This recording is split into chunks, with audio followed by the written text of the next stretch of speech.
بسم اللہ الرحمن الرحیم۔ صرف 5 منٹ کا مدرسہ قرآن و حدیث کی روشنی میں 223واں دن 13 شعبان المعظم۔ نمبر 1، اسلامی تاریخ۔ حضرت ابو سفیان بن حرب رضی اللہ عنہ۔ حضرت ابو سفیان رضی اللہ عنہ کا نام صخر تھا۔ حضور صلی اللہ علیہ وسلم کی نبوت سے 50 سال پہلے پیدا ہوئے۔ آپ صلی اللہ علیہ وسلم سے وہ عمر میں 10 سال بڑے تھے۔ مسلمان ہونے سے قبل وہ حضور صلی اللہ علیہ وسلم اور اسلام کے بڑے دشمن تھے۔ کئی مرتبہ مسلمانوں کے خلاف جنگ کی، جنگ احد میں کفار کی قیادت کی، لیکن ان کی بیٹی ام حبیبہ رضی اللہ عنہا شروع ہی میں مسلمان ہو گئی تھی اور اپنے شوہر کے ساتھ حبشہ ہجرت کر گئی تھی۔ ان کے شوہر کا وہاں انتقال ہو گیا تو حضور صلی اللہ علیہ وسلم نے بادشاہ حبشہ کو اپنا وکیل مقرر فرما کر ان سے نکاح کر لیا۔ اس طرح حضرت ابو سفیان رضی اللہ عنہ حضور کے خسر ہو گئے۔ حضرت ابو سفیان رضی اللہ عنہ فتح مکہ سے ایک دن قبل رات میں مسلمان ہوئے۔ اسلام قبول کرنے کے بعد حضور صلی اللہ علیہ وسلم سے بہت محبت ہو گئی اور دین اسلام کی خاطر جان و مال لگا دینے کے لیے ہر وقت تیار رہتے۔ چنانچہ جنگ حنین کے موقع پر کفار سے مقابلہ کرتے ہوئے ان کی ایک آنکھ ضائع ہو گئی تھی۔ روم کے مقابلے میں جنگ یرموک کے موقع پر میدان میں بہادری سے آگے آگے مقابلہ کرتے رہے۔ دوسری آنکھ بھی اس جنگ میں چلی گئی۔ حضرت عثمان رضی اللہ عنہ کے زمانہ خلافت میں سن 33 ہجری میں 93 سال کی عمر میں انتقال فرمایا۔ نمبر 2، اللہ کی قدرت۔ تتلی اللہ کی نشانی ہے۔ اللہ تعالیٰ نے اس دنیا کو رنگ برنگی چیزوں سے سجایا ہے۔ ان میں سے ایک چھوٹی سی نازک مخلوق تتلی ہے۔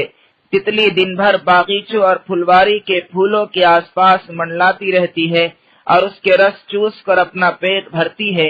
اس کے بدن پر اتنے خوبصورت پر ہوتے ہیں کہ جیسے کسی ماہر تصویر بنانے والے نے ان پر رنگ برنگی تصویریں بنائی ہوں، اور عجیب بات یہ ہے کہ اس کے دونوں پروں کی ڈیزائن اور دم بالکل ایک جیسی ہوتی ہے۔ یہ اللہ تعالیٰ کی قدرت کی کاریگری ہے جس نے ایک چھوٹی سی مخلوق تتلی کو اتنے رنگ عطا کیے ہیں۔ نمبر 3، ایک فرض کے بارے میں چند باتوں پر ایمان لانا۔ رسول اللہ صلی اللہ علیہ وسلم نے فرمایا، جب تک کوئی بندہ ان 4 باتوں پر ایمان نہ لائے تو وہ مومن نہیں ہو سکتا۔ نمبر 1، اس بات کی گواہی دے کہ اللہ کے علاوہ کوئی عبادت کے لائق نہیں۔ نمبر 2، اس کی بھی گواہی دے کہ میں اللہ کا رسول ہوں، اس نے مجھے حق کے ساتھ بھیجا ہے۔ نمبر 3، مرنے اور پھر دوبارہ زندہ ہونے کا یقین رکھے۔ نمبر 4، تقدیر پر ایمان لائے۔ نمبر 4، ایک سنت کے بارے میں مصافحہ سے پہلے سلام کرنا۔ حضرت جندب رضی اللہ عنہ سے روایت ہے کہ آپ صلی اللہ علیہ وسلم کی عادت شریفہ تھی کہ جب بھی آپ صلی اللہ علیہ وسلم اپنے اصحاب سے ملتے تو سلام کیے بغیر مصافحہ نہیں فرماتے تھے۔ نمبر 5، ایک اہم عمل کی فضیلت، نماز تہجد پڑھنا۔ رسول اللہ صلی اللہ علیہ وسلم نے فرمایا، تہجد کی نماز کا اہتمام کیا کرو، اس لیے کہ تم سے پہلے کے نیک لوگوں کا عمل رہا ہے۔ رات کی نماز اللہ تعالیٰ سے قربت کا ذریعہ ہے، گناہوں سے بچانے والی ہے، خطاؤں کا کفارہ ہے اور جسم سے بیماری کو دور کرنے والی ہے۔ نمبر 6، ایک گناہ کے بارے میں پیشاب کے چھینٹوں سے نہ بچنا۔ رسول اللہ صلی اللہ علیہ وسلم نے فرمایا، پیشاب کے چھینٹوں سے بچو، کیونکہ عام طور پر پیشاب میں احتیاط نہ کرنے کی وجہ سے ہی قبر کا عذاب ہوتا ہے۔ نمبر 7، دنیا کے بارے میں، دنیا کا مال فتنہ ہے۔ رسول اللہ صلی اللہ علیہ وسلم نے فرمایا، ہر امت کے لیے ایک فتنہ ہوتا ہے اور میری امت کا فتنہ مال ہے۔ نمبر 8، آخرت کے بارے میں اہل جہنم کی غذا۔